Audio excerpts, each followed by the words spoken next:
ఏపీలో మున్సిపల్ ఎన్నికలకు నోటిఫికేషన్ జారీ చేసిన ఆంధ్రప్రదేశ్ రాష్ట్ర ఎన్నికల సంఘం. Notification number 401 section F1/2026-1.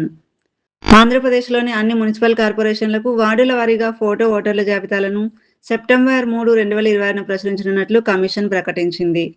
ఈ ఓటర్ల జాబితాలను మున్సిపల్ ఎన్నికల నిర్వహణకు ఉపయోగిస్తారు మరియు మేయర్, వార్డు సభ్యుల సీట్ల రిజర్వేషన్‌ను ఖరారు చేయడంలో ప్రభుత్వానికి ఇవి సహాయపడతాయి.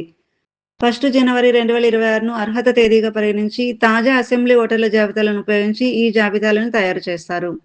తమ కార్పొరేషన్లకు వార్డుల వారీగా ఓటర్ల జాబితాలను తయారు చేసి ప్రచురించే అధికారం మున్సిపల్ కమిషనర్లకు ఉంది. గ్రేటర్ విశాఖపట్నం మున్సిపల్ కార్పొరేషన్ విషయంలో సంబంధిత జోనల్ కమిషనర్లు తమ జోన్లకు జాబితాలను తయారు చేసే అధికారం కలిగి ఉన్నారు.